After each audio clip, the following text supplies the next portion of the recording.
must guard against the acquisition of unwarranted influence, whether sought or unsought, by the military industrial complex.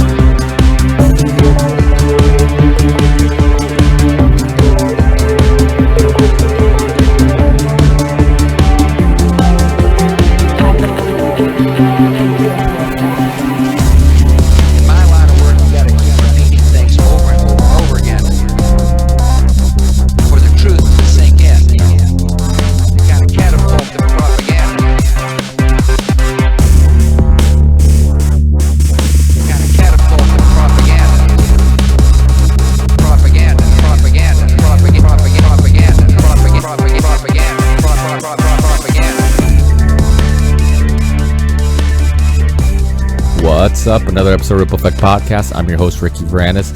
Today we have an awesome podcast. Today we have Rebecca Gordon. She's a professor. She teaches philosophy at the University of San Francisco. She's the author of Mainstreaming Torture and her most recent book, American Nuremberg, The Officials Who Should Stand Trial for Post 9/11 War Crimes. And this is just an awesome podcast because she's so knowledgeable. She's so interesting.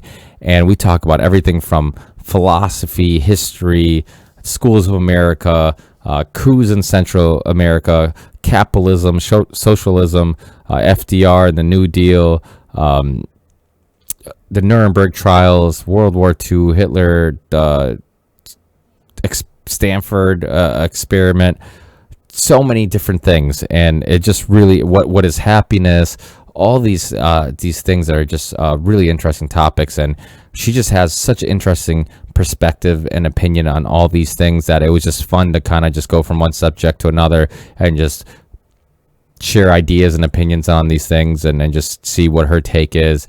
And she really is just a really interesting person. I can't wait to have her on again. I feel like we could have talked for hours, and I think we did talk for hours. It might have been 2 hours, and just a fun conversation. Unfortunately, there was a little noise that I was picking up a little bit on my headset, but listening back to the recording, it was a little louder than expected. And one point in the conversation, I asked her, I'm like, "Oh, what's that noise?" And apparently it was some cat that was in the room, and apparently her cat might have been touching the computer. I don't know what the cat could be touching that was making this loud noise. But so the recording, if you hear some weird noises, unfortunately, you know, it kind of sticks out a little more than I wish it did or I expected it to, because it didn't seem as loud when I was talking to her initially. But please listen to this podcast, and it does get better. I think it seems like if it was the cat making all this noise, it seems like the cat was whatever it was touching that was creating a little bit of noise. It seems to go away, or at least not do it quite as often later in the podcast. So in the beginning, it kind of starts off a little rocky. You hear this noise that can be a little annoying, and then eventually it does clean up. But please listen to the podcast because it's so interesting. We talk about the School of Americas. We talk about just so many different things, and you know, minimum sentencing, the war on drugs. I mean, just so many different things, and it made for a really interesting podcast. And she also was an activist, and we'll get into all that, her history and what got her into writing these books, and just her opinions on so many different things. So please enjoy the podcast. Hopefully you guys listen to the whole thing, and hopefully it's very much tolerable. I'd really appreciate it if you guys listen to the whole thing, because I think it's definitely worth listening to. So hopefully any weird background noise doesn't turn you guys off. Also, remember to subscribe to our YouTube channel, RV Theory 6, or just search for the Ripple Effect Podcast. You'll find our YouTube channel where you can find the video episodes of all our podcasts. Anybody who calls in using video, you can see me and the guests visually having the conversation. And also, you can find my music project on there, Theory 6. You can find that on there in the music videos. And also, if you want to support the show, you can get the digital downloads of all my music. The high quality, better version of all my music is available on iTunes and Amazon and anywhere you can purchase or download music. You can find Theory 6. Just look up Theory 6 The Ripple Effect, which is the name of the EP, so it'll be the easy way of just finding it. Or on our YouTube channel, underneath all the show notes and the show descriptions, you'll find links directly to Amazon or Google Play or wherever, so you can get the music directly. So a great way to support the show, and I'd really appreciate anybody who checks this stuff out. It takes a lot of time to do music on your own and produce everything and play all the instruments, write the music, and do everything on my own. It's a lot of work. So also on our YouTube channel, you'll find the documentary playlist. I'm always constantly adding documentaries to it, so check it out.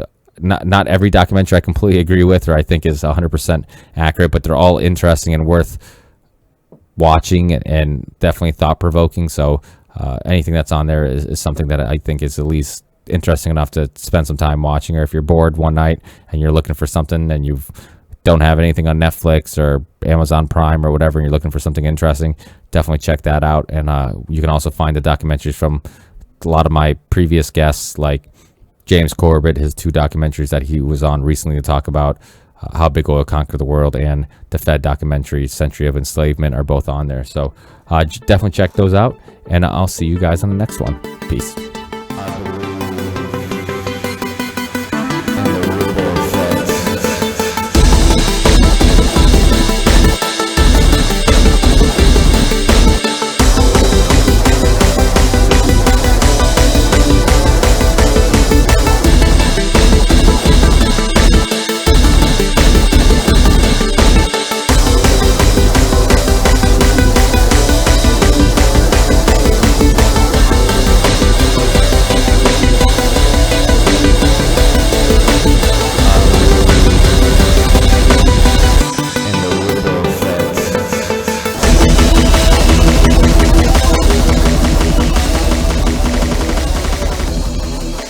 So back in 1984, a long time ago now, I spent 6 months in the war zones in Nicaragua.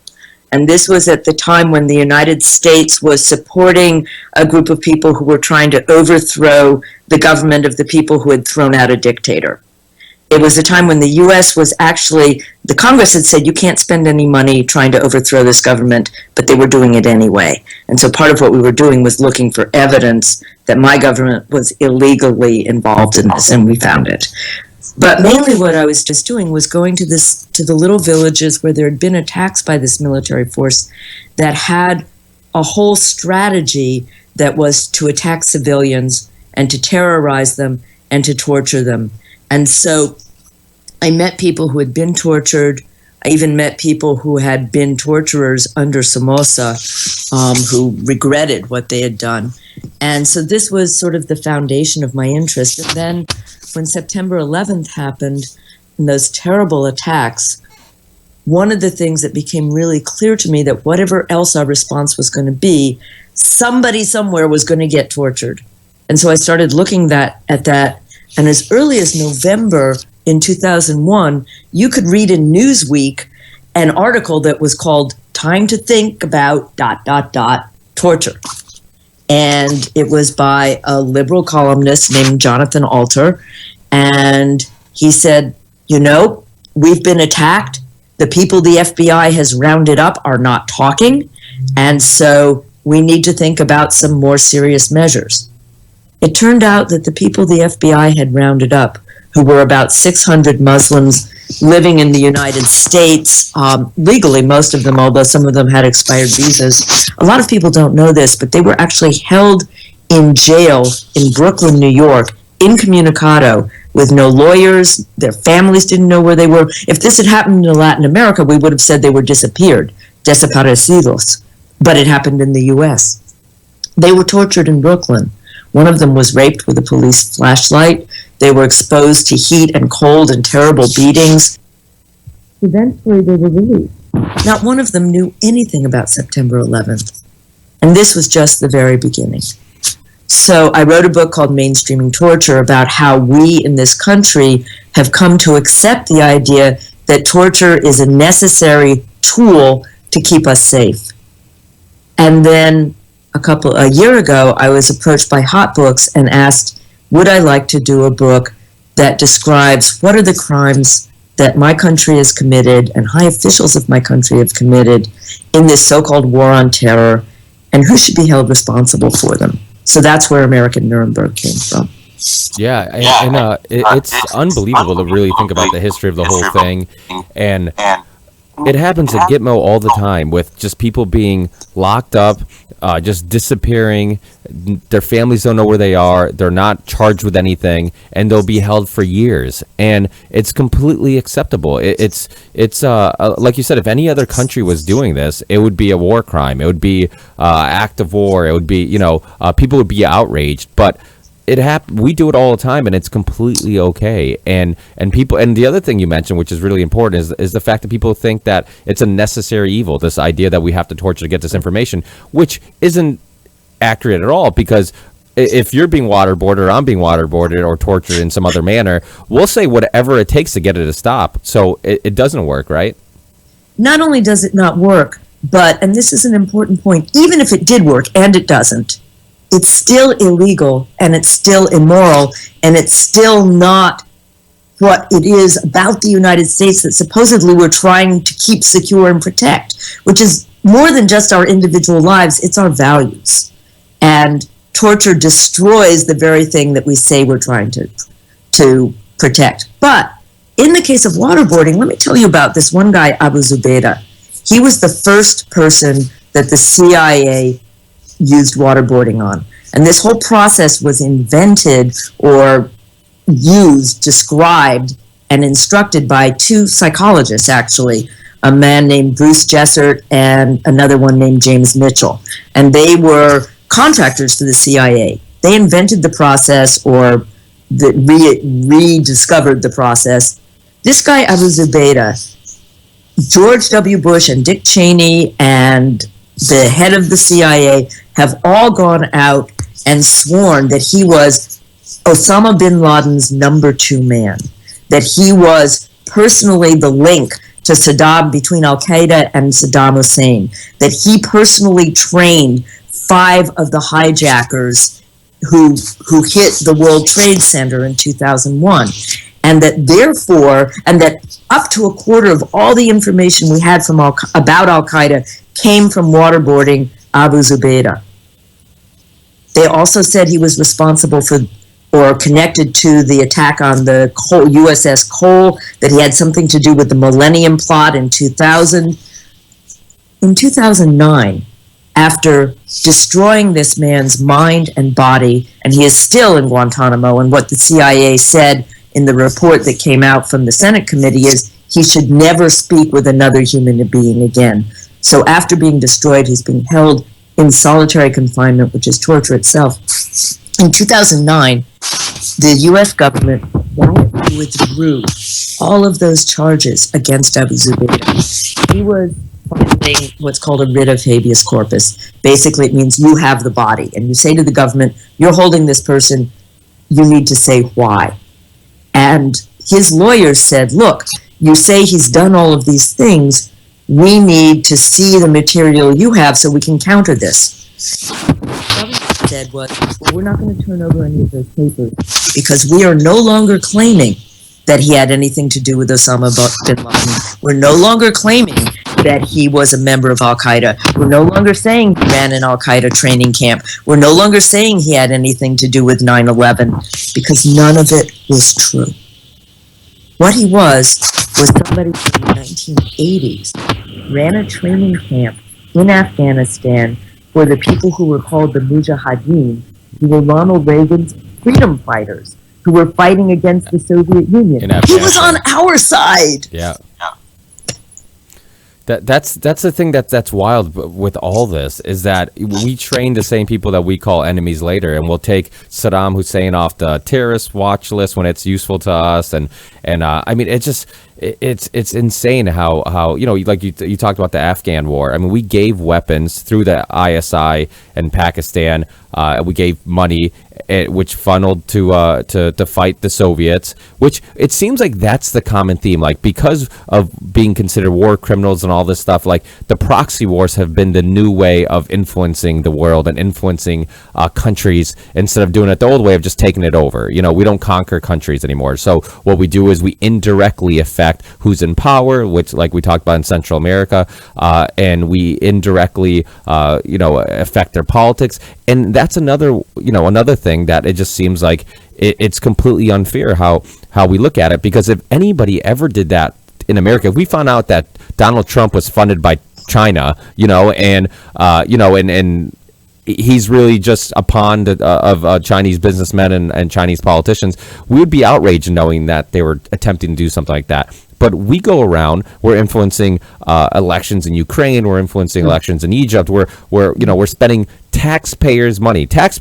which are, basically living paycheck to paycheck, the middle class, Right. which is disappearing, and nobody saves any money anymore because you basically don't have any to save, and Yep. and yet they're recklessly spending our tax money on these things that have no effect on the average person like you or and I, and really we shouldn't be involved in other countries' politics in the first place, and we create enemies in this process because American public might be naive enough to not know what's going on, but people overseas do know what's going on. Their news is much better than ours. They know people from other countries. They're much more likely to travel. All these things, which makes them more aware of what's going on, and they know when U.S. is helping bomb in Yemen, helping the Saudis in Yemen, doing all these things that American public really just don't know what's going on, and our taxpayer money is going to do this, and then they wonder, why Why don't they like us? Exactly. Yeah. Yeah, no, it's exactly true. And, we have these two big oceans that insulate us. We have the world's most powerful military that insulates us. And as you say, we don't have the most investigative media in the world, certainly. And all of that. There's the fact, as you say, that people are living paycheck to paycheck, often working more than one job to get by, which means we don't even have the time and the leisure and the mental space to be aware of all of that stuff, even if we had the capacity to. So yeah, it's absolutely true. But when you live in the country that's being bombed, who's attacking you. And as you say, I'm old enough that I remember the war in Vietnam. And one of the things I think that happened, because as you say, we used to go around and conquer countries, we actually got beat in Vietnam. The United States, in spite of our vast technical, we got an echo. Yeah, I don't know. Do you want to reconnect, see if it goes away? Okay. I've got my monitor turned off. So we got beaten in Vietnam. And the result, in some ways, was that people in this country did not want to get into another massive deployment shooting war. And so for the years from Vietnam up through the first Gulf War were years when we used to talk about it, and in fact, the Reagan administration called it low-intensity warfare. But of course, it wasn't low intensity for the people where it was happening. It was low intensity because we weren't deploying a lot of troops from this country.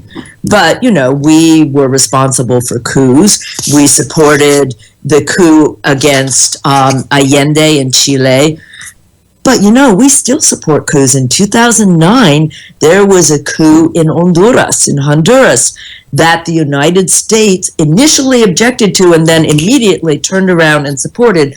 And the result is that now things in Honduras are back to where they were when the military was running the place in the 1980s. We've just seen the murder of Berta Cáceres, who was an indigenous and ecological activist. And all of this, we can kind of lay that at the door of the United States. But you're absolutely right that in this country, we often don't know what our own government is doing. Yeah, and I think the internet does help a little bit because I know you were just on Watching the Hawks not too long ago, Yeah.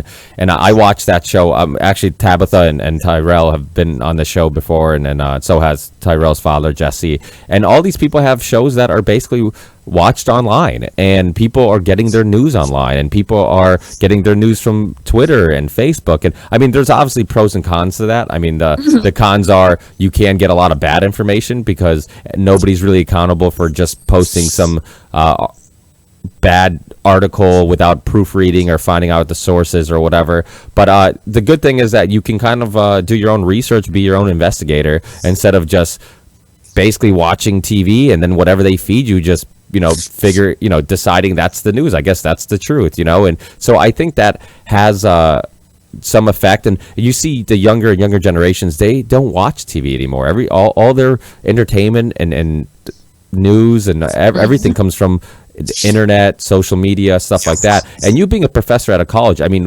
what do you see with just the shift in consciousness? Do you think kids today are much more aware of their surroundings and what's going on, or are they really just using this technology more for entertainment and stuff like that, and they're really not utilizing it as well as they could? Well, it's very interesting because, I teach at a private Jesuit college, but it's not, it's an interesting place. It's called University of San Francisco. And 1/3 of our freshman class for the last 2 years have been first generation college goers. So it's not all spoiled kids. About half my students are young people of color. We have something like 15% of our students are from other countries. So there's a huge mix of people in the classroom, which is great because we get a chance to hear different viewpoints and really different viewpoints, which is wonderful. So I showed a film yesterday about water and the privatization of water around the world. And this is a real issue for poor people in poor countries because basically what's happening is that the World Bank and the IMF are saying to countries, we will lend you money for big water projects, but only if you then turn those projects over to private companies, because we think that's a more efficient way for people to get their water. And after watching the film, I asked the class, so how many of you think that the sale of water should be in the hands of private corporations? And nobody said yes. They were all opposed to that. And including my economics majors and my business majors. It was really astonishing. So what I would say is that my students are open. They are open to hearing another side, and they are open to having lives that are meaningful, that are, yes, they're terrified about when they graduate, they're going to have a lot of debt, and are they going to be able to get a job where they can pay off that debt? They're really scared about that. But at the same time, I think they want lives that matter. And I think they're prepared to pay attention. And in terms of where they get their information, absolutely. Social media, Facebook, their news feed, online, Vice, YouTube, that's where they're going if they're looking at current events at all. They're not, 10 years ago, 11 years ago, I used to give an assignment where you had to find a story in a daily newspaper. Well, we hardly even have daily newspapers anymore. I mean, we have a couple in our city, but they are literally paper thin. And so I can't even do that assignment anymore because they don't know what a newspaper is. They're getting their information other places. They do watch TV shows for fun. They they've not totally cut the cable, but they do get their information from online, from the internet. Yeah, I've gotten in debates with people of late about the kids who are coming into, I guess, the workforce and stuff like that, and people complaining about how they just don't have the motivation. They're more worried about time off, this and that. And I think it's actually a good thing. I think the fact that people are more concerned about how much free time do I have to hang out with my friends and be with my family and do things I actually enjoy compared to being at work. Like this whole old school idea is that life, once you get out of college and you go into the real world, that life revolves around working, and that's your, and that's, if you're not a hard worker and you're not taking all the overtime you can, and you're not getting promoted, or at least attempting to get promoted, so you get a position that even takes more of your free time, then you're not motivated, and there's something wrong with you. And I think that there's something wrong with that thinking. I think we have to look at, like, what's the purpose of being alive? What's the purpose of being here? What's the purpose? I mean, is our only goal in life is to pay bills, create bills, pay bills? I mean, this vicious cycle of just buying things and finding happiness in that. I mean, I think people are finally realizing that, like, they're much happier when they have more free time, even if they have less money or a little less material things. At least they're less stressed, and that's more important. And I think a little bit of that has to do with the younger generation, like we just talked about, getting all their information on the web. And I think that when we were growing up, if you wanted to read a book, you had to go to a library and find it. You had to go purchase it. You had to, if you want to watch or listen to music, you had to buy it. People are growing up in a world where everything is free. Everything is, not everything, but a lot of things are free, more than they ever been. And because of it, I think the dollar has lost some of its power, and people don't have this respect or this this urge to feel like they need it as much as they used to. Do you agree with that notion? That's really interesting. I would say that would be nice if it were true.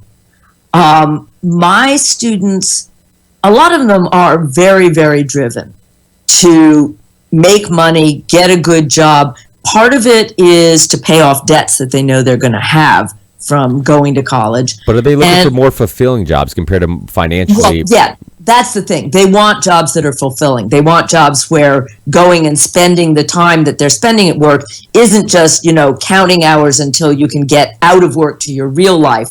They want their work to be part of their real life. But, I think for the vast majority of people, that's unrealistic because we live in a world where the good jobs are sort of concentrated at the little peak of the pyramid, and the, pardon my expression, crap jobs are what's available to most people. And why would you want to spend more than, you have to?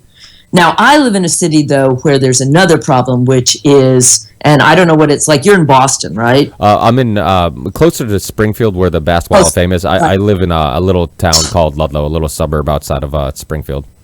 Okay, right. So here in San Francisco, where I've lived for the last 30 years, in the Latino section of town, which is called the Mission, we're going through this incredible wave of gentrification so that rents have gone so through the roof. It doesn't matter what part of the city you're in, that people can't afford to live in this city anymore. Our teachers can't afford to live here. Our firefighters can't afford to live here. And you can pay upwards of $3,000 for a studio apartment in this city. And so the consequence is that people who want to live here have to work all the time unless they have jobs about 45 minutes south of here on the peninsula in the tech field. And so what happens is every morning these giant buses come sailing into the city. They scoop up these people who start working as soon as they get on the bus. They go down, they work all day, they come home, they have gobs of money, so they go out to eat every night because they can afford to do it. They're drawn to my neighborhood because it has a little bit of an edge, but by their very presence, they are driving out the people in the neighborhood who make it interesting, because the people who were here before can't afford to live here anymore. Meanwhile, we've got a terrible problem with police violence in this city, which just seems to get worse the more these young people with too much money to spend put pressure on the city to make the city look like them. The more we're seeing, we've had now in the last 2 years 2 non-English speaking immigrants shot down in cold blood by the police, not to mention African Americans. And it's off the hook. It's out of control. Yeah, and that seems like, I mean, it definitely seems like almost a rerun of the 60s civil rights era. I mean, there's been so many protests with Occupy Wall Street and Black Lives Matter, and I think people are really getting upset, and I think I think that's the reason why you see somebody like Sanders and Trump doing well, because people want a different option, even if the different option isn't the ideal one. It's just better than what we've been having. And I think the same cookie cutter politician who gives us the same slogans and phrases and promises the things that they know they're never going to actually give us, they'll do it just for our vote. I mean, I think people are more aware of that, and people are getting sick of it. And I even think the Trump supporters, I think it's more about just wanting something different. Is something hitting your microphone? I heard a noise. It sounds like something's... That was the cat scratching. I could hear it every once in a while. I'm like, what is that? And then that makes more sense now. Okay. So, yeah, no, I think you're right. And I've actually heard a number of Trump supporters say, if I don't vote for Trump, I'm going to vote for Bernie Sanders because he understands what my life is like.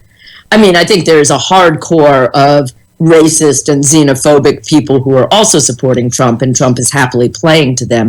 But he has also caught the anger and the frustration of the people who really suffered in the last recession and whose lives have not gone back to what they were before the recession, who have seen their wages be stagnant really since the 1970s and then go down in the last 7 or 8 years. It's no wonder that those people are angry and frustrated. And part of it too, I think, is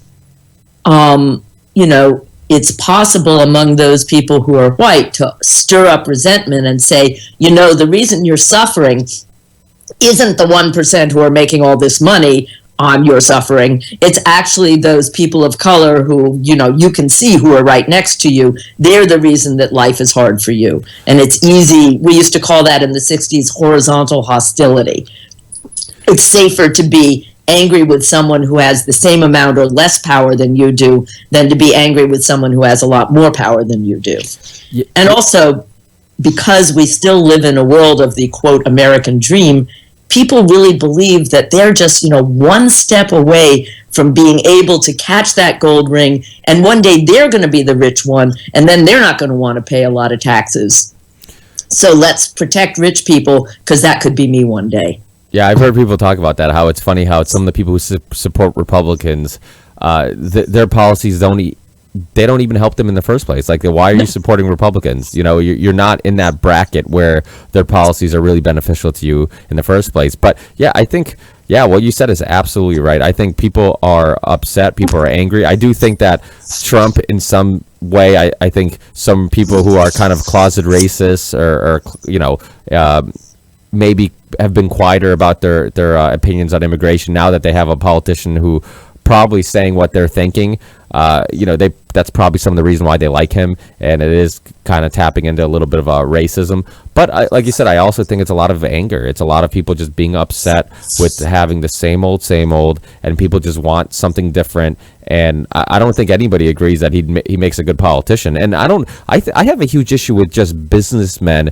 in politics in the first place. People used to make this debate with Mitt Romney. Oh, well, we're in debt, and Mitt Romney will help with that because he'll make great business decisions. I'm like, but if you understand capitalism, if you understand business, and we have a small business company, we have a small family-owned construction company, and so I'm in the corporate world all the time, and unwillingly in the corporate world, and I hate it, because really the most successful people are the ones who are shameless, are cutthroat, and really morals never have anything to do with anything, and they'll do what makes them a buck every time, and take that road and make that decision every time without caring about who they affect. And we're a small company, so I know my employees, right. I know their families, I like them. I don't want to screw them. I don't want to harm them. But if I'm a bigger company and I'm in the office just making business decisions, and I don't know who my employees are, and we've worked with many companies that are like this, it's much easier to be disconnected and maybe lay somebody off, or not give them the raise they deserve, or things like that. So it's it's interesting. The whole, I'm sure there was a point though to what I was saying, but yeah. No, I think you're right, and I think that one of the things that interests me is how many of my students, except for the business students, are willing to point to capitalism as an economic system as part of the problem that they face in the world. But they also, as we all do, they recognize that all of us, because we live in that system, are implicated, and there's no way to live completely off the grid, completely unconnected to the economic system that's dominant, which is capitalism. So we all make trade-offs, and if you have a small business, one of the trade-offs is, okay, yes, I'm making profit from people's labor, but I'm going to treat them as well as I can. And that's, just the reality of living in this system. And there are ways that you can resist, small and large. But in the end, it's going to drive a lot. I was really touched by what you said about students wanting, and young people wanting to have their lives have meaning. Because the very first question that I ask in my ethics class is, what's the purpose of human life? Because the first philosopher we read is this guy named Aristotle, my guy, Aristotle from ancient Greece. And that's his question. He says, what is the goal of human life? And his answer is happiness. But he has a definition of happiness that is different from just feeling good or a pleasant feeling in the moment. For him, what happiness is developing the capacities of being a human being. So that means your mind and your body and your character as completely as possible. And that happiness is really something that happens over the course of a whole life while you are living as well as you can in all of these different dimensions. And I think that's a very attractive picture for young people as they're thinking about their lives. Absolutely. And yeah. Yeah, I completely agree. I think that's kind of what we're all searching for. I think that's why we eat things that make us feel good. You hang out with friends that make you feel good and are always smiling. You watch shows that make you feel good. You're always kind of trying to capture the happiness. If you work a job that's unfulfilling, then you buy things that make you feel good. I mean, like I said, I'm in the corporate world, so I do this podcast, so I feel like I'm doing my part in trying to do something and have some sense of fulfillment in my life, and so yeah, I think that's a huge part of it. And that question is such a it's something we don't really think about, like why what's the purpose, why are we here, what are we really looking for, and then what is happiness, what where are we really going to find it. And I think that we've been sold this idea that, yeah, and this goes back to Edward Bernays and marketing and really pulling at your strings of understanding, how to affect your wants and desires. But marketing has done a great job of telling us that the new car will make you happy, and the attractive wife, and the big house, and the picket fence, and that's what makes you happy. And everybody finds happiness in these things. And what you usually find is, after having it for a short period of time, it doesn't make you happy anymore. And satisfaction is the death of desire. You move on to the next thing. And so it's just, it's really interesting. And what that little rant I had before, my point was, I think I started off talking about businessmen making good presidents or politicians. Right. And I think that's a ridiculous notion, because of the fact that in business, you're making decisions based on profit and how to and basically you're looking out for yourself. And when you're a politician or you're the president, you should be making decisions based on what benefits everybody. And I think that those are two completely different types of thinking. And so I don't really think they're compatible. I completely agree with you. I think that the role of government and the role of a money-making institution are very different roles. And as you say, government is for the common good, or it should be. And especially in a nominally quasi-democratic state like the United States, it absolutely should be for the common good. And when I say the common good, I don't necessarily just mean the majority, but the good of all of us. And that's not something that human beings have ever yet achieved perfection in, but certainly public service. I mean, that's what we call, and people think that that's a joke to say that going into politics is going into public service. But that's what it ought to be, is serving the people. And that's what it was. That's what it was. People used to go into politics and then go back to their job. It used to, right. So we agree about that. And it's funny that people say that capitalism is the best way of having a society or system or run our economy, because we always talk about, socialism didn't work in that country, or a lot of the countries that you were traveling in Central America, socialist countries. I was born in Portugal. Salazar was the dictator after they had the revolution. They had a socialist country. And so a lot of countries, and of course every ideology has their issues. I don't think that it's one ideology will fix all the issues. I think it's probably a mixture of a bunch of them. But how do we say capitalism works when we have economic crashes every 5 to 10 years? We have the worst income inequality ever. It's like the first time that kids are making less money than their parents. I mean, we have all these issues, and it's like, so what dictates? What's working? Yeah, what's working? Well, how do you explain how that capitalism has worked? It has worked for a handful of really rich people, on top. But for the rest of us, it just like all the other types of systems, it works for a short period of time, and eventually it doesn't. It needs to be reworked. And and I think this word socialism, it's amazing, because even 10 years ago, I would have never guessed that somebody who considered himself a socialist would even be considered as a nominee for the presidency, because it was this, America did such a great job of looking at it like it was a dirty word. And same thing with communism. That's why we're in Central America, because all the communists, and it's like they're just ways of working your economy. They're just ideas that we think that this is the best way of running our country, and that's all they are. For us to say that we should get involved in another country because we don't like the way they run their country is just silly. I mean, and it's funny how they pick and choose which countries too. Yeah. When we're good friends with Saudi Arabia, who funnels money and weapons to plenty of terrorists all over the world. Never mind the fact that the 9/11 hijackers came from Saudi Arabia. Absolutely. So everything's a double standard, and really it almost seems like everything makes sense if you just connect the dots. But people, they feed you this thing that like, oh, communism is bad, socialism is bad. But most of the immigrants that came to this country probably came from a country that at one time was socialist.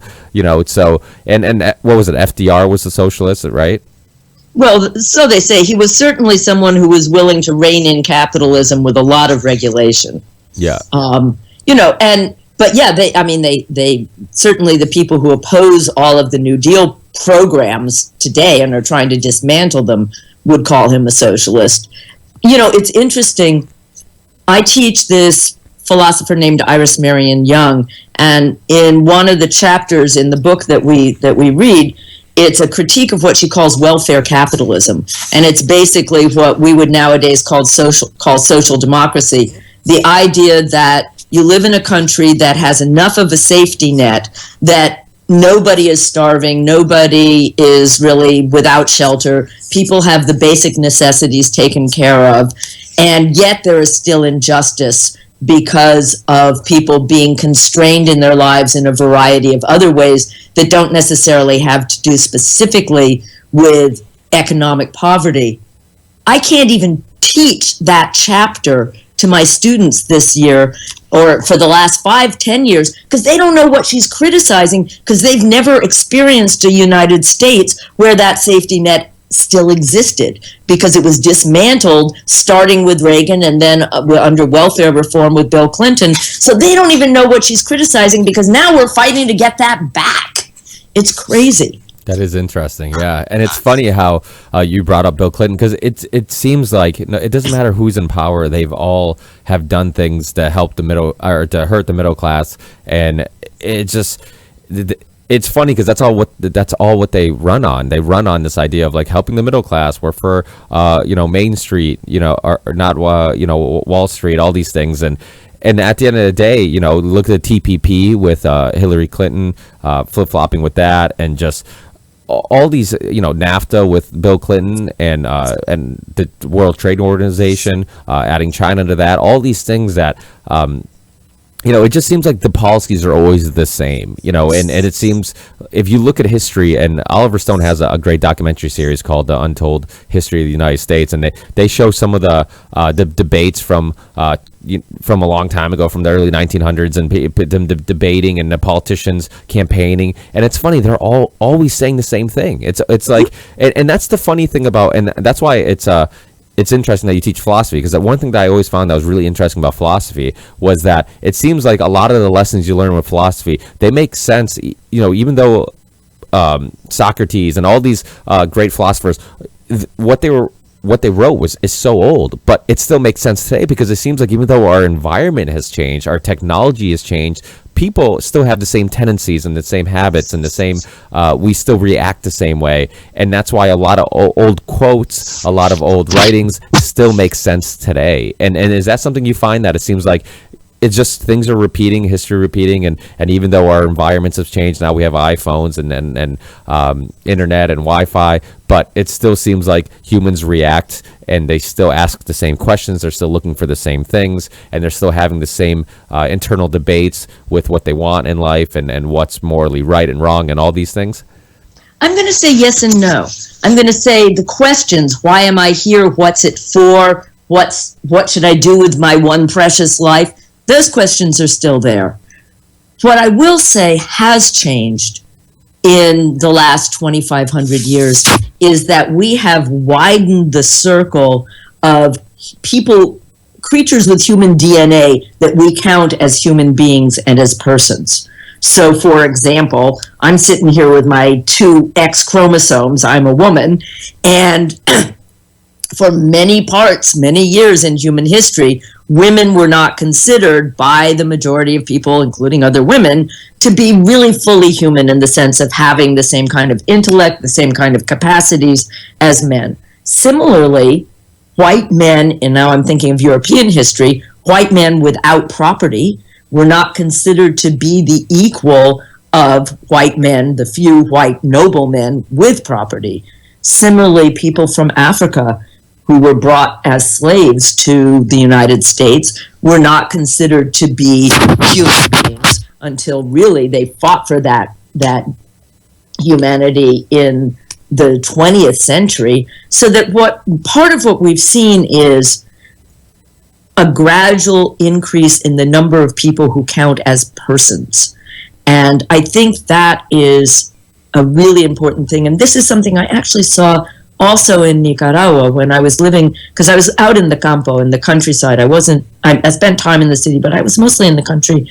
And I met people there who, before the revolution, had really thought of themselves as not that very different from the oxen and the horses, that they were beasts of burdens for the patron, for the guy who owned the land, the land that they worked on.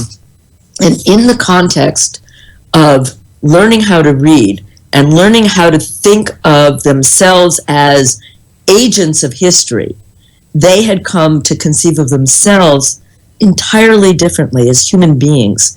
And there was a slogan that people used to say, and I'll never forget going by, I was standing on a pickup truck going somewhere. We went by a barn where somebody had taken a paintbrush and had written this thing on the side of the barn, and the spelling was terrible because the person had just learned to read. But what it said is, "We have won. We will never go back to being slaves." And it was just a crystallization of that awareness that we count as human beings. So that, I think, is progress. I'm going to say some things change, some things remain the same, but that spirit, that revolutionary recognition that I am a human being is something you can't put back in the bottle. Once it's happened, it's very hard to convince people or their children or their children's children that they don't count as human beings once they've realized they do. Yeah, it is pretty amazing that not that long ago, just a couple generations back, we looked at African Americans as, like you said, dumber than white Europeans, and that there's scientists that said that there's scientific evidence to it. Yep. And there's people that were writing articles about it. I mean, and they did the same thing with the Irish. When the Irish came to America, they considered them dumb and all these things, and that wasn't that long ago. So you're absolutely right. There has been progress in some sense, and I wanted your opinion on, I'm sure you've heard about different countries. I don't know if they've actually done it, or they at least have talked about having a minimum, like, monthly, basically everybody would get some money to just survive, to do nothing, basically, and it'd be like welfare for everybody. And I've kind of juggled this idea with some people, and it's funny how quickly people will just jump to the conclusion that that's an awful idea, even though I kind of make the debate, well, a country's only as strong as its weakest link, and when people have money to survive, to eat, to buy, some necessities, they're less likely to steal. They're less likely to rob you. So I mean, you're actually making your environment, your neighborhood safer. And so I mean, what do you think? Do you think something like that would work? First of all, and what do you think causes people to have immediate reaction to say no, that everybody should work hard for the money, and this is a ridiculous idea? Well, it's interesting. Finland is one of the countries that's looking at this as a guaranteed annual income. And I think there's a lot to support it. They've done some research too in very poor countries and discovered the number one thing that you can do to help people out of poverty, this is going to shock you, is give them money. Money is actually the answer to poverty, which you might think, yeah, since poverty is a lack of money, maybe there's something to it. Now, in ethics and in philosophy, we have this problem that we call the free rider problem. And this is the problem that when there's a common good that most people pay for, like bus fare on your bus to go to work, there are always going to be a few people who sneak on the bus and don't pay their fare. And so the question is it worth more to us to allow those free riders to, take their guaranteed annual income and don't contribute anything to the society, because the vast majority of people who are getting that guaranteed income are benefiting from it and are contributing to society? Can we afford some free riders? And my feeling is yes. I don't like it when people cheat. It annoys me. It stirs up my anger.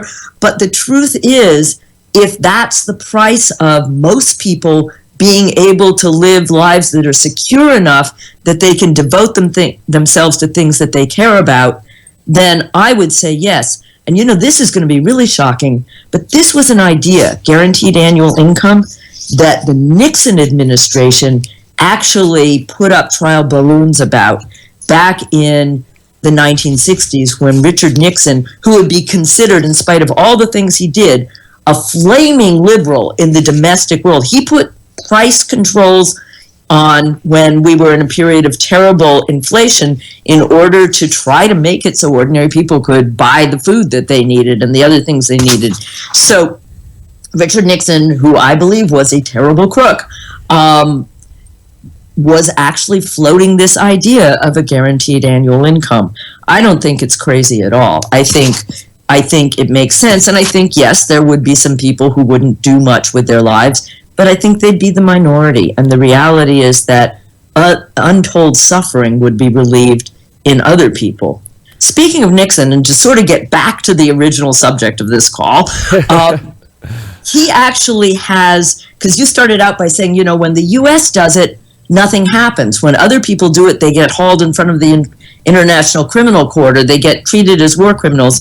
And the epigram at the start of my book is actually what Richard Nixon said to David Frost when David Frost asked him about Watergate and the cover-up and wasn't that illegal. And what Nixon said was, well, when the president does it, that means it's not illegal.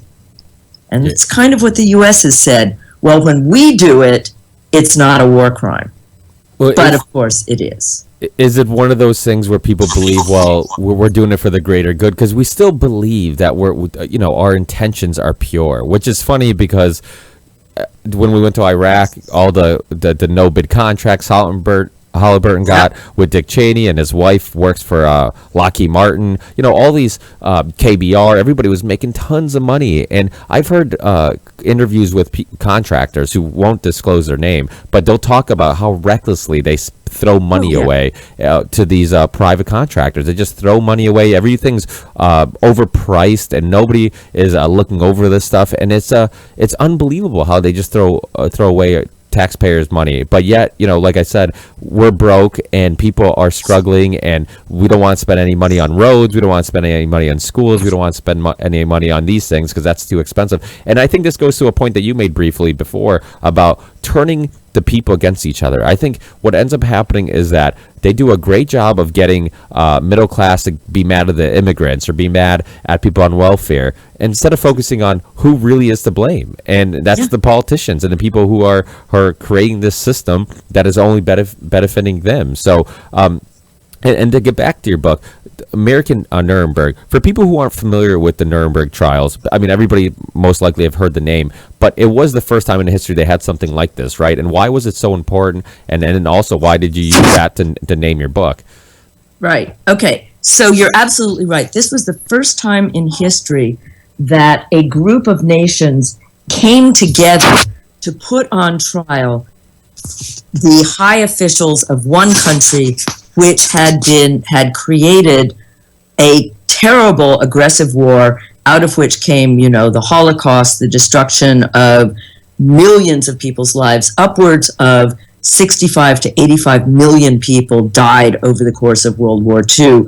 And the vast majority of them were not soldiers, they were civilians in one way or another. And so after this, the Soviet Union, France, Great Britain, and the United States said, and actually they started talking about it even before the war was over, and said, we need to find a way to hold the people who were what they would call in Latin America the intellectual authors, the people who were responsible for the policies that did this, accountable. They need to have real trials. But the problem was that there was no precedent for that. Nothing like that had ever been done before. And so they came together, they brought together lawyers and international law lawyers and other officials and created a whole process by which people could be tried. And they focused on three main kinds of crime.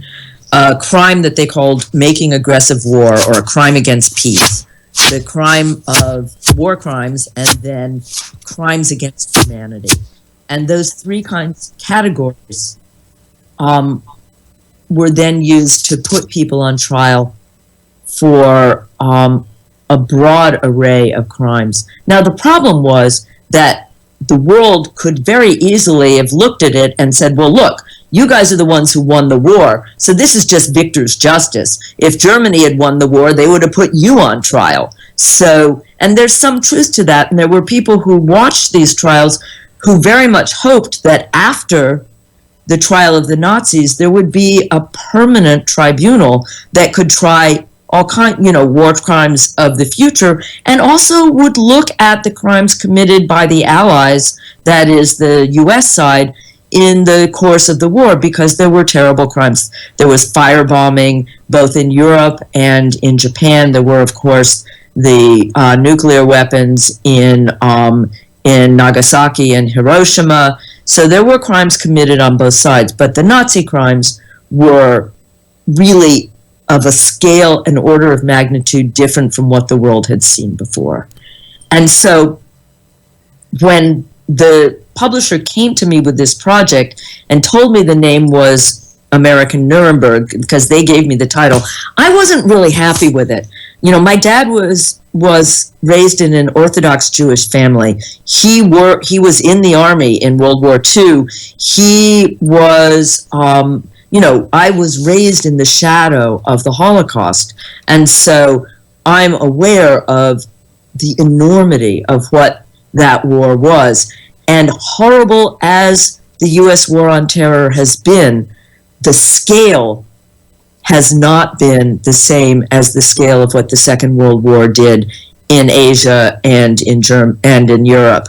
And so I was uncomfortable. But the more I looked at it, the more I saw that what happened at Nuremberg, the idea that there could be a rule of international law, became more and more important to me. And what I think now is, impunity, the idea that you can commit crimes and that there's no repercussion, that there is no accountability, I think is very dangerous. And I think it's especially dangerous when the nation that's doing it is the country that has the largest military force in human history, the biggest nuclear arsenal in the world, and a country that really pretty much feels it can put its military foot wherever it wants in the world. And if there's no accountability for the rulers of that country, then the whole world is really in danger. And so, I'm not an idiot. I recognize that we're not going to be able to see Dick Cheney and George Bush and George Tenet and Michael Hayden in the dock at the International Criminal Court, which is where they should be, because the United States, under the Bush administration, quietly said, we may have signed the treaty that created that court, but it was never ratified, and now we are withdrawing our signature. Not only that, a law was passed by Congress that makes it illegal for anyone in the U.S. to cooperate with the ICC in bringing any U.S. citizen or any U.S. person to trial at the ICC. And in fact says that if that happens, we need to use the military to basically invade The Hague and rescue our person who's being tried. So there's the International Criminal Court, which is where it ought to happen, is out. There are lots of federal laws that these people broke that could also, permit federal prosecution. But very sadly, President Obama set the tone in 2009, the day after his inauguration, when he said, okay, we're not going to torture any more people. We're going to close the CIA black sites, but we need to look forward and not backwards. There are going to be no prosecutions. We're not going to look at bringing anyone to justice for what was done in the past. We are simply going forward. And of course, because that's what happened, we now see the people who are running for office on the Republican side basically campaigning on the promise that they will commit war crimes, because there was no accountability for the people who did it in the past. And not just torture. I mean, yes, Donald Cruz is promising waterboarding and even worse. And he even said it doesn't matter if they know anything because they deserve to be tortured anyway, whoever they is. We've got Ted Cruz promising to carpet bomb ISIS, which even on a military level makes no sense, because you can't. Carpet bombing basically means you take square miles of area and you use bombs to cover every square inch of it and destroy everything that's there. Well, that's not how you destroy a guerrilla force. It's not how you destroy people who are hiding in and among other people. It's how you kill vast numbers of civilians. But Cruz took it even further. He said, and we should find out whether sand can glow in the dark, meaning presumably we should use nuclear weapons against ISIS. It boggles the imagination that, and I have to say, part of the reason why these guys think they can say stuff like this is that the people who did it before have had no accountability. Yeah. And I think that's dangerous. Absolutely. I think that's what you see. You see people like Henry Kissinger who can't go to certain countries because he's a war criminal, and people like himself who are never tried for anything. And that's why this whole thing is silly. This idea that we act like, even with the Abu Ghraib thing. I mean, that just, I think, got into the public light, and public opinion probably forced them to have to actually acknowledge that. But I'm sure that type of stuff happens all the time. I mean, they have black sites all over the place. And how common is it for them to with torturing? Like, is there subcontractors or other countries that they have do their torturing, so then the blood's not on their hands and that they're not responsible? Does stuff like that really happen, or is that more in movies and it's fictional? No, that stuff, which is called extraordinary rendition, certainly happened under the Bush administration. And it's very interesting that President Obama, when he closed the black sites, one of the things that he declined to do was to say we're no longer going to send people that we have captured to other countries for interrogation. He did not close that hole. And what he said is we're going to set up a special commission that's going to look into establishing policies for how we would and when we would, under what circumstances we would send somebody. But as far as I have been able to discover, that special task force, if it was set up, it has never delivered any recommendations, and nothing has ever come of that. So yeah, and in my book, I detail a number of people who actually were rendered to Egypt, to Morocco, to other places, and tortured in horrible ways, and then ended up in Guantanamo. So yes, that still goes on. As far as I know, the CIA is still working in one prison complex, and that's in Somalia. And that doesn't mean it's the only one. It means it's the only one I know about. And Jeremy Scahill wrote about this for The Intercept a few months ago. And it's essentially the CIA is training the Somali government, which is, just barely holding on by the skin of its teeth, in interrogation methods. Like the CIA is who you would want training you in that. And they have a prison in Mogadishu, which is underground, in which people are held in 24 hours a day in these mosquito-infested, vermin-infested, absolutely pitch dark cells being interrogated about something, and the CIA is involved in that training. Whether the CIA operates black sites anymore, supposedly, under the executive order that President Obama issued the day after his inauguration in 2009, supposedly all those sites were closed down. but we don't know. And the reality is the CIA is only one of 15 or 16 security agencies that operate in the federal government. One of the ones that's been brought to light again by the tremendous work of Jeremy Scahill is the Joint Special Operations Command, which does special military operations. They're the people who went to what's the name of it? Abbottabad, where Osama bin Laden was, and killed him. That was a JSOC. That was a JSOC operation. They have become sort of the go-to private soldiers for successive administrations, and they operated their own interrogation camp in Baghdad alongside Abu Ghraib, and it was called Camp Nama, N-A-M-A, and that was an acronym for Nasty Ass Military Area. And they had slogans up on the posters up on the wall that had their camp motto, which was "No blood, no foul." In other words, you could do anything to a person as long as he didn't bleed. Well, you can kill someone without making him bleed. Oh, absolutely. And yeah.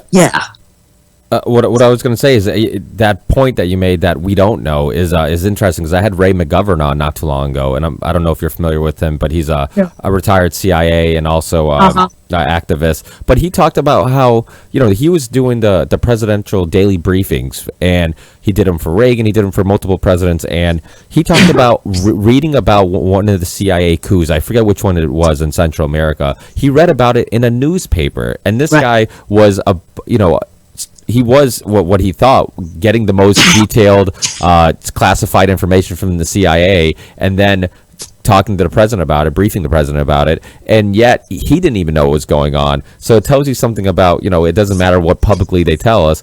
And wasn't there a black site that was also found in Chicago last year, the year before, something like that too? Okay, yeah, so that's not the CIA, that's the Chicago police. Oh, and this is something that I focused on in my first book, Mainstreaming Torture, because the reality is that torture happens every single day in this country, but it's hidden in plain sight. And it's going on in the jails and the prisons here in the United States. And it includes rape, which is used as a systematic method of, quote, control in prisons. And it includes solitary confinement, which we now understand can make a person really enter psychosis within a couple of weeks. The human animal needs to be with other people. We go nuts when we are deprived of human contact. And in Chicago police have a special history of torture, and there was a group that in one of the station houses in the 1980s and 1990s that were responsible for torturing people into confessing to many, many crimes. And the guy's name was John Berger, and he was finally actually prosecuted and went to jail. But people from the Chicago PD also went to Guantanamo and helped set up the prison at Guantanamo. So there's a direct Chicago, Cook County, Illinois, and Guantanamo connection, and that's because the Chicago police has a terrible history. And so what you're talking about, this black site, is a warehouse in Chicago where people were being taken and gotten to confess to crimes before they were ever booked. So in effect, they were like ghost prisoners, who the CIA didn't tell the International Committee of the Red Cross they had, and so they were really off the books. And so the same thing, if you're arrested but you haven't yet been taken to a police station and they haven't taken your fingerprints and registered you that they have you, they can. What police were doing was taking people to this place, basically beating them into admitting that they had committed crimes and then booking them. And so that way you already have a signed confession before they've ever even officially entered police custody. And I don't know whether it's still going on. There was an expose about it. And the thing is, this is how many police forces treat communities of color in this country. And the thing that's interesting is communities of color have known this forever, but it's only suddenly getting traction in the mass media, the reality that these communities of color face with the police on a daily basis. Oh, absolutely, absolutely, and I think that it's obvious that the laws are designed to kind of lock up minorities. Wasn't there a tape of during the Nixon administration, somebody who worked in the Nixon administration admitting that the laws were designed to lock up more minorities? And I mean, you look at the crack cocaine laws. I mean, the fact that it's the same drug essentially, and yet one, you get more time than the other, and if you look at the majority of people who use one compared to the other, it's quite obvious what the goal was. So it's and also people who use powder cocaine mostly don't go to jail, they go to rehab. Speaking of which, your country, Portugal, has a very interesting drug policy, which is not the subject of our conversation today, but it is quite a fascinating experiment to say, let's look at these substances and the way that they can harm people's lives as a mental health and a public health issue, not as a criminal issue. What you were referring to was John Ehrlichman. It's not that there was a tape, but somebody reported that he had heard Ehrlichman say, what we need to do is go after black people by really clamping down on heroin users, and go after the hippies by clamping down on marijuana. Other people say that Ehrlichman never said this. It's really a he said, he didn't say, and a lot of people are thinking that maybe it's not a true story. But it certainly is a story of what actually happened, which was suddenly we had this war on drugs, and it became, of course, a war on poor people and a war on people of color. And so in 1975, we had about 750,000 people in prison and jail in this country, and in 2012 we had 2.3 million. It's now down to 2.2 million, but that's still the largest number of people in jail in any country in the world, the largest proportion of the population in jail of any country in the world, and the vast majority of it for nonviolent drug-related crimes, and vastly disproportionately Latinos and African Americans. And on top of that, in our jails, not our state and federal prisons, but in our jails where people are mostly held before trial. If you go to my San Francisco jail, which is at 850 Bryant Street here in San Francisco, something like 85% of all the people who have been in jail there, sometimes for months, have not even been convicted of a crime. They're in there because they can't afford the bail. And so, because they can't afford bail, they're stuck in jail. Whereas if they had more money, or if they were white, they would be released on their own recognizance, in other words, without bail. So that's another way that people stay locked up before they're ever convicted of anything. And one of the reasons that people confess to crimes is because, A, they're likely with minimum sentencing. If they confess, they can get a lower sentence, even if they didn't do it. And B, it looks like their best chance of getting out of jail, because who knows when they're going to have a trial. They might as well plead to some lesser thing. They can serve the time and then they can get out. It's crazy. That's what it's funny that Netflix series, Making a Killer or Making a Murder, whatever it was called, did so well. And this idea of trying to sabotage this family and then block them up. And people now are like outraged, and they're like, "Oh my God, they can't believe a police station would do this, and police officers would do this." And I tell people all the time, like, this type of stuff happens all the time. There's been people. I mean, you look at the Memphis 3. What was it? Memphis 3. There's also, I think, some black kids in Central Park killing. Right? Wasn't there a Central Park? Oh yeah, that was that whole idea that they created this whole mythology that there were super predators coming up who were being raised in black communities, and there was something wrong with their DNA, or there was something wrong with their culture of poverty or something, but we should expect a whole generation of young black teenage super predators. And it began with this woman who was horribly raped and horribly beaten and had brain damage and was disfigured in Central Park. And these 5 kids were basically picked, or maybe there were more than 5, but these young black men were picked up and basically forced to confess and it came out, and they went to jail, and years later it came out that somebody else had done it and that they had nothing to do with it. But meanwhile, this whole mythology about, and they called it wilding. This was a name the sociologists gave to it, that young men run wild and do these things, and we need to be aware as a society of these super predators and their wilding, all on this one case that turned out to be false confessions.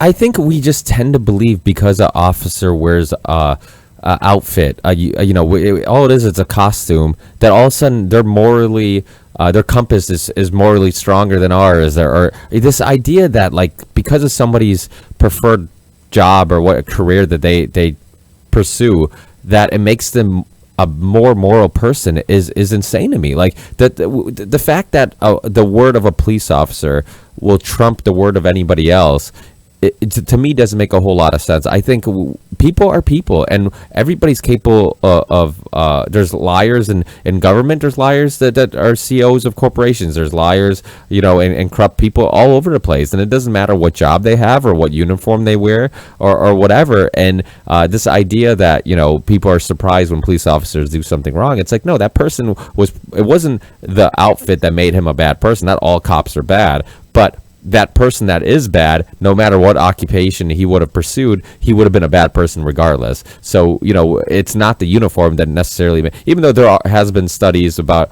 what was it, Yale or Stanford that did the prison study. The Stanford prison experiment. Yeah. Which showed that there is some issues with certain people, certain type of personalities that have a hard time with authority. And I think that when you have that type of authority over people, there is probably some psychological reaction to how you're treated. All of a sudden, if you're a cop, I have a lot of cop friends, and when I throw parties or get-togethers and people are like, oh my god, that guy's a cop, he's so cool, and everybody wants to talk to him, and everybody wants to go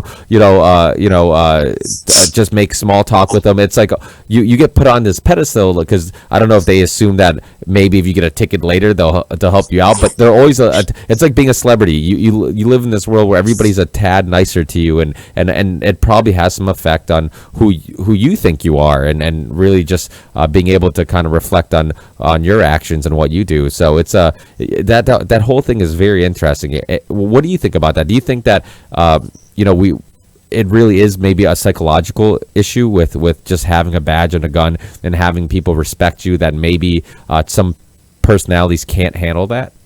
Well, it's interesting because you refer to the Stanford prison experiment, and I have a lot to say about that. It should never have happened. But what it actually showed was not that particular people with personalities, but that in fact, pretty much all the guys, and these were white college boys, who were put in the position of being guards, they all did this stuff, and that it was structural in a way, that when you create a situation where you give one group of people complete authority over another group of people, their dynamics will sometimes arise in which people do bad things. Now, I happen to think that there are people who will resist and who will say, no, I'm not going to do that. They don't tend to be college, sophomore psychology students, boys who volunteer for things like this. But I think with the police, you've got a couple of things. You've got self-selection, but a lot of people I know who've gone into the police really did it because they wanted to serve and protect, that they really thought that that was the route by which they would be able to do that. And, if you've been raised on Law and Order, SVU, and all these crime shows, who are the heroes? They're the police. What are they there for? To protect people, to be good to people, to bring justice. So a lot of people believe that. Then you have training, and then you have a dangerous job in which really the only other people who understand what your life is like are other police officers. And then you have, as we do here in San Francisco, a culture of racism where in order to fit in, you have to go along with these racist texts and racist emails that are starting to surface that are really ugly, racist and anti-gay and just gross stuff. And that becomes the culture. It's very hard to stand out against your fellow officers who, by the way, are carrying guns. And so it becomes very difficult to be someone who goes against the culture of the organization you find yourself in. And I think all of that's involved. And I think, it has not always been the case in human history that people have had police forces. Police forces are actually a relatively new development in human history. And I think this country needs a rethink of what we want police for, honestly. Because, for some people, they're really an occupying army. And for other people, they're that thing that keeps me safe from those people that I'm afraid of that are different from me. But I'm not convinced. They say that the number one thing that's most likely to make you a victim of police violence is contact with the police. In other words, you should stay away from the police if you don't want to get hurt. And that makes me wonder, whatever these police forces are for, they don't seem to be serving that purpose for a large chunk of the people in this country. So I think we need a whole relook. Yeah, that's very interesting, because I kind of say the same thing with economics and a lot of different things. I think when you're born, you basically are a computer with no software on it, and as you grow up and people tell you, oh, this is the way the world is, this is the way the world works, this is the only way that it works, and this is how you should accept things for how they are. And I think that we tend to get stuck in that, and we don't ever, like you said, rethink maybe our society or the way things work, and really rethink, like, well, is this the best way of having things? Is this the best way of doing things? And with that said, what would be another option? Were you suggesting possibly not having something similar to police officers, but not having police officers? Or do you have any other ideas or suggestions? I think that I have a number. I'm not saying that tomorrow we should abolish the police, but I think that one thing we could look at is abolishing prisons for the most part, and think about other alternatives, other ways that people who have genuinely harmed other people could begin to make restitution that don't involve being locked in a cage, which honestly doesn't help either that person or the person who's been harmed.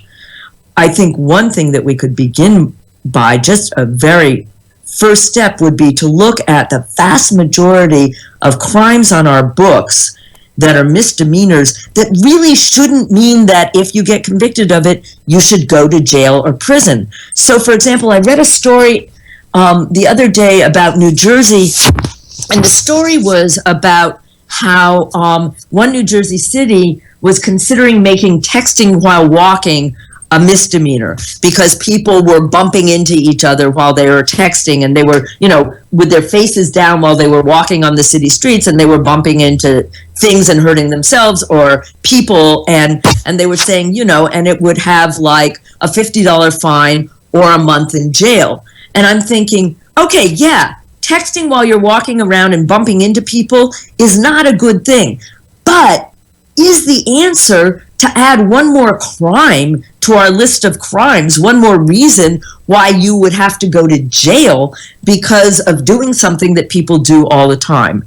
And of course, then you think, oh, well, a $50 fine, that's nothing. Well, who's going to end up going to jail? The person who can't pay the $50 fine, right? And now you've got a jail record, and you've got all of what's involved in that.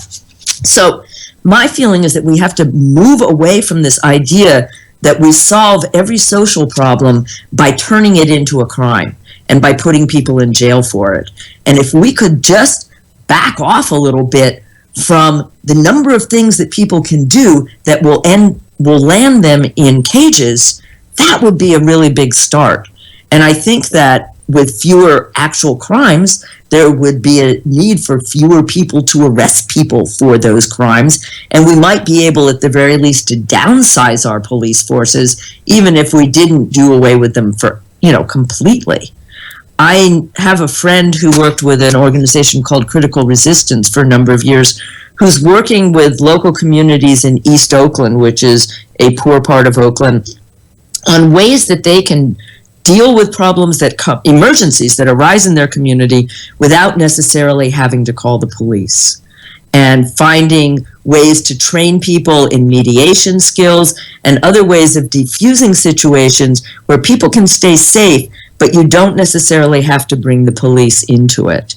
And one of the things that she's done that really surprised me, and at first I was like, huh?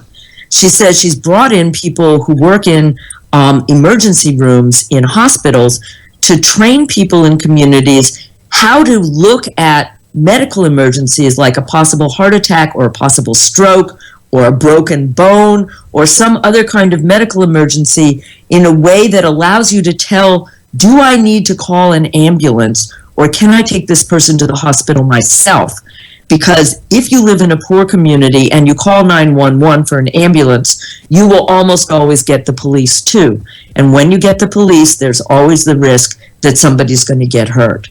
And so she's saying, one of the things that we can do is find ways that we can deal with emergencies in our own community in ways that are actually safer for our people than calling the police. That's interesting. Yeah, that does make sense. I mean, it kind of sounds like almost a libertarian perspective of everybody just kind of Well, I call it a democratic perspective. Yeah. I mean, I think it's so true. I think that the fact that you can't just create a law for every social issue, like you said. In New York, they were trying to ban or I think they did ban oversized sodas. That's not the issue. The issue is trying to get people to understand health and nutrition and get them to eat better and understand health and nutrition, and that will spark them to not want to drink soda. I mean, just banning stuff doesn't stop people from doing it. You brought up Portugal. Portugal in 2002, like you mentioned, they decriminalized all drugs. You didn't have an increase of drug use. I always make the argument that if somebody's telling me, if you decriminalize all things, then people will be turning into drug addicts. I'm like, well, do you do coke? Do you do heroin? Well, guess what? If it's legal or not legal, it's not going to change your decision on to do it or not. So, and it doesn't change if it's available. Nothing that's ever been illegal has ever vanished from the face of the earth. So this idea that you make it illegal and it vanishes is insane. So all you're doing is making it. And now with the heroin epidemic, people don't know what they're buying. People don't know who they're getting it from and what's mixed in it, and which was also sparked from the pharmaceutical drugs, which is a whole nother conversation within itself. But notice that now we have a heroin problem among white people. It's being addressed as a public health issue. When it was black people, it was a criminal issue. Yeah, no, you're absolutely right. The way people look at it is completely different. It's so true. I think we have to stop looking at it like they're criminals. I think most people who do drugs, I had this conversation with a friend of mine who's an engineer. He has a good job. He works with alternative energy. He does projects for NASA, all this stuff. And he talks about how when he was in college, and I don't know if you're familiar with Dr. Carl Hart, who kind of debates what really is addiction and what really causes people to be addicted to things. And we talked. I was kind of telling him about Carl Hart's philosophy on this whole thing, and he's like, "Well, that kind of makes sense because I had friends when in college we would do."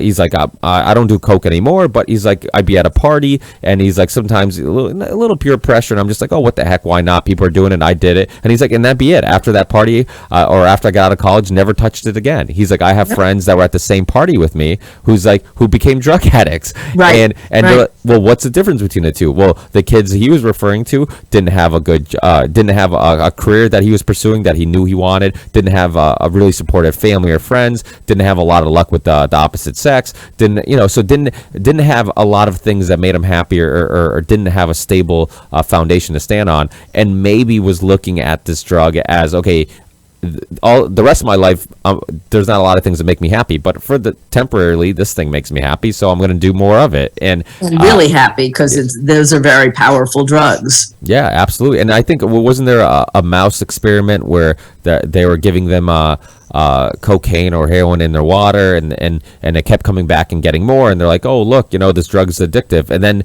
they're like, oh, well, one thing we're not taking into consideration is the cage has become a exactly. part of the experiment. They have no fun environment. They're Exactly. basically in a rat jail. And then when they created a bigger environment, a more natural environment, it didn't come back for more. So I think that's a huge part of it. It's like how much of it is people just being unhappy, how much of it is people, I mean, just looking for like you said, some type of happiness and then some type of fulfillment. And when you don't have other sources for it, and I think that's a big problem with school too, is that we tell people to pursue the careers and the things that will make them more money and not what will make them more happiness.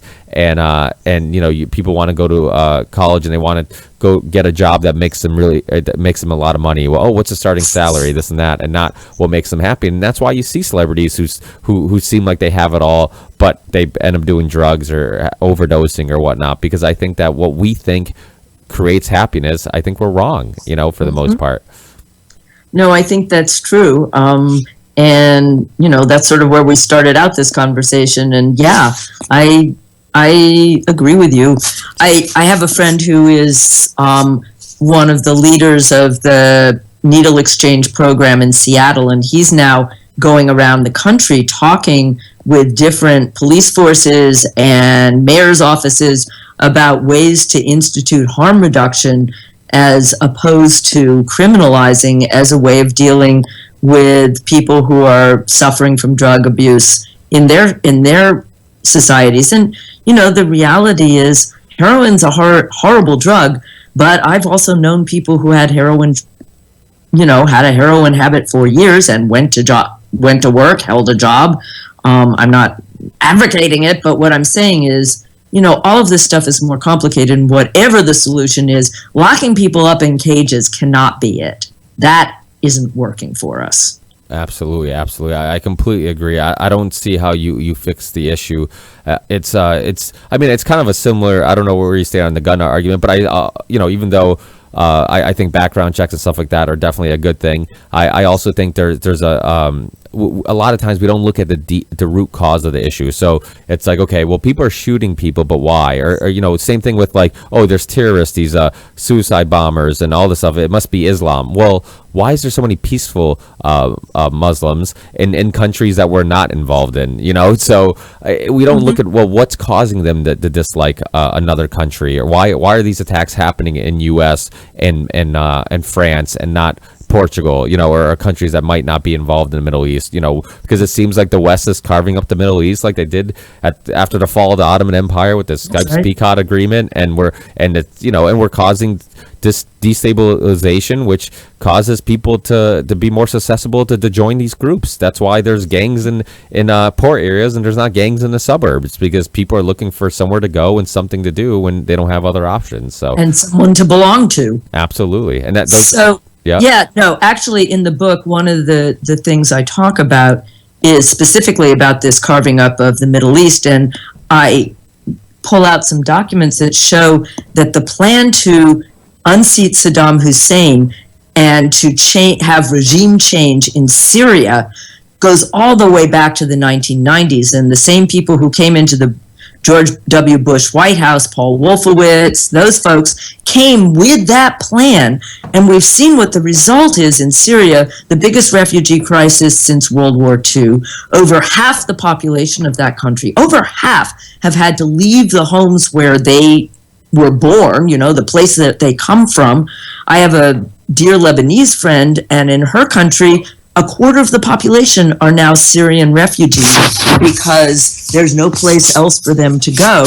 And all of this was started because the U.S. thought we could meddle in other people's countries, and we had a better idea than they did about how to run them and who should run them. And somebody needs to be held accountable for that, because the human suffering as a result of it is really unfathomable.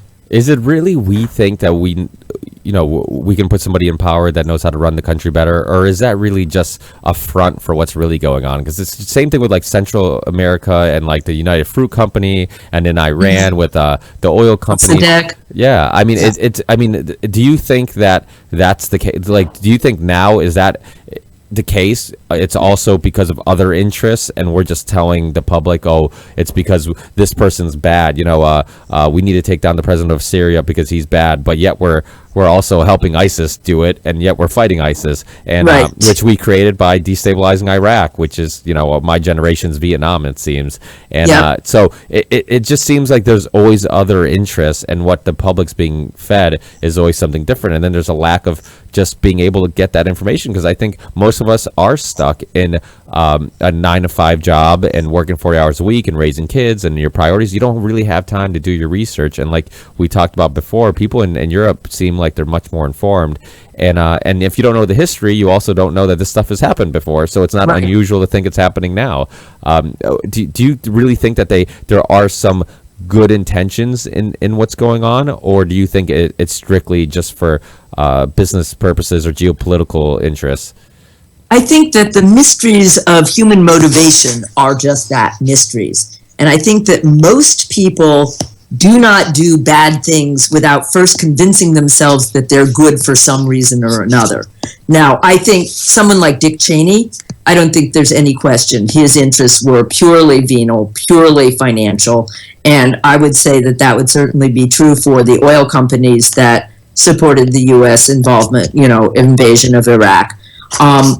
I will say that there are also people who are very happy to have sort of dual motivations, so that something is going to benefit them tremendously. It's much easier to convince yourself that's also the right thing to do than something that isn't going to benefit you tremendously. It's much easier to fool yourself about your own motives. So I think some of both of those things go on. And of course, I don't actually have access to other people's motivations. But in a way, it doesn't matter, because whatever the reason was, these things are crimes. They're wrong, and people need to be held accountable for them. Oh, absolutely. But even with Nuremberg, I mean, there's Operation Paperclip, where they had, Nazi Germans come to the U.S. scientists, and Van Buren, who started the NASA program. Yep. I mean, it seems like we only want to put. We want to lock up some of them, but if you can be beneficial to our country, then we'll let some of your war crimes kind of pass, and we don't mind so much. I mean, so does it seem like maybe it's just theater for public opinion? Well, when you're talking about Nuremberg, I would say it's complicated. There's no question about Operation Paperclip, and that it did exactly what you said, and that there were all these rat lines, as they were called, to allow certain Nazis to escape, especially ones that we thought would be useful to us in our fight against our new enemy, which was the Soviet Union. But at the same time, I think that the people who were put on trial and convicted, and some people were actually acquitted, but the people who were put on trial and convicted at Nuremberg really did do terrible, murderous things, and really did deserve to be convicted. I'm not a big fan of capital punishment. I wouldn't have hung them, but that's, a different time and a different place.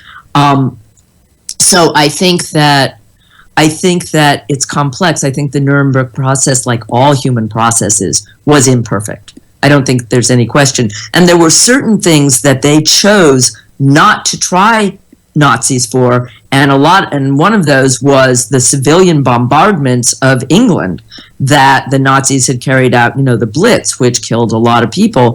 And the reason why was that they knew that the world would say, but you did the same thing to German and Japanese cities, and it would be absolutely true. So yeah, they weren't perfect, but I have to believe that it was better than not doing it, and it was better than what some people said they should do, which is basically just line them up against the wall and shoot them without any kind of legal proceeding at all.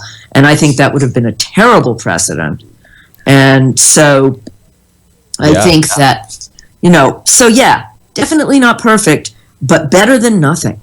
Yeah, no, I agree. But do you think that in for example, if we had something similar today, which is a question within itself, where we actually try to get some justice for some war criminals, if it's Obama's drone attacks or Kissinger or whoever, Bush for Iraq, do you think that would that ever actually happen? And if it did happen, would it just be because of outrage from the public? Like I said with Nuremberg, how much of it was because I mean, I wonder if there would be a reverse Nuremberg for if Germany won, for the Russians or the Soviets who there would have been, who killed tons and raped tons of Germans. Who again, and this is something I'd like to mention because I think it's important. Unfortunately, the people of a country represents that country's foreign policy, even if you don't agree with them. And I think that's what happened in Germany. And that's, I think that it almost seemed like it was okay what the Soviets were doing because everybody in Germany was under this umbrella of Nazi Germany, and they all must agree with, their foreign policy and what was going on. And same thing with like Iraq. Not everybody in the U.S. wanted that to happen and was on board with going there and going to Afghanistan. And I think it's unfortunate that the foreign policy of a country ends up representing all of us, because people look at the U.S. and they remember Iraq, they think about Afghanistan, and they think all Americans must have been on board. So I think it is important to remember that not all Germans were also on board with what was going on, and so this is also very complicated. The fact is that there are laws in war and treaties that both Germany and the Soviets and the United States had all signed, specifically saying what you can and cannot do to civilians in war. And what you cannot do is punish the people of a country for the actions of their government. And that's very clear. And it goes back to the earliest just war theory, back to the 5th century with St. Augustine. I mean, it's very clear that punishing the civilian population for the actions of their government is not okay. And in some ways, of course, there would be even more temptation to punish the United States, because the Nazis were, that was an authoritarian government. We are at least nominally living in a democracy, which means that we are at least nominally responsible for our own foreign policy in a different way. What I will say is, having traveled around the world, especially when I lived and worked in Central America, what always astonished me was how quick people were to say, we make a real distinction between your government and the people of the United States. And people in Nicaragua would say, we weren't Somoza, and we don't think you're Ronald Reagan. And it was, they really went out of their way to demonstrate that they did not think that we were responsible, and that they appreciated the fact that there were people from this country who wanted to understand the reality of their lives and the effects of our government's policy. And I found the same thing when I traveled to other countries too, that many people are quite sophisticated in their ability to separate the U.S. government from the U.S. people. Now, that's not true everywhere. And I think it's also different if people have experienced, U.S. troops right up front entering their homes and abusing people in their own homes. That's different from something that drops on you from out of the sky. But yeah, but at the same time, I do think that people I'm old enough that I remember when Richard Nixon was vice president of the country under Ike Eisenhower, and he went to Venezuela, and these crowds came out and were throwing eggs and tomatoes and stuff at his car as he was driving through Caracas. And people in this country were saying, what is going on? What's wrong with the people in Venezuela? Why would they possibly be angry at our vice president? Because we're kept in this cotton wool where we really don't know what our own government is doing. Yeah, absolutely. And the fact that we're training a lot of those people who killed many people at the School of Americas and I believe Georgia. Yeah, it's insane. But I won't take up too much more of your time. I really appreciate we hit on so many different topics, and I love having people like you on because you're so knowledgeable and you have such unique and interesting opinions that I just feel like I just want to ask you a billion different things and just kind of get your take on it. But Well, you clearly are very knowledgeable yourself, and I really enjoyed it, Ricardo. This was great. yeah, not bad for somebody who didn't go to college. Oh, I would say pretty damn good. Yeah, well, that's the nice thing about the internet is that really you can, I right out of high school, I went right to working full time. We had a family-owned construction company I jumped right into, and I really just had a thirst for knowledge and just the beautiful thing I could go online, watch documentaries, order books, see interviews, just a bunch of really interesting things, and I'm like, well, I don't have an excuse now not to learn things that I find interesting. So I definitely was kind of put in that category of when I was in school, people just, and I assumed, I think the school system kind of convinced me that I didn't like learning and that was my issue. And then once I got out of school, I realized, well, it wasn't learning my issue. It was it was the fact that I just wasn't given the information in an interesting manner, or just wasn't interesting information, so it's we're all capable of it if you just find that niche, that thing that you find interesting. It's amazing how much we love learning. And I tell people, especially when it comes down to history, we all like history. If you like sports, then you like history because you like watching the old championships of your team and the players who used to play for your team. Or if you like cars and you like old cars, then you like history. That's the history of automobiles. So it's I think we all have a liking to history and knowledge. We just sometimes don't realize it. But thank you so much, Rebecca. Your book's available on Amazon. Do you have a website or anything that I do. It's called mainstreamingtorture.org. Yeah, that which also has your book of the same title. Yep. So thank you so much. I'll definitely have you on again because, like I said, I could talk to you for forever. So, but it was very fun, and thanks again, Rebecca. I really appreciate it. Bye-bye. Believe in the ripple effect.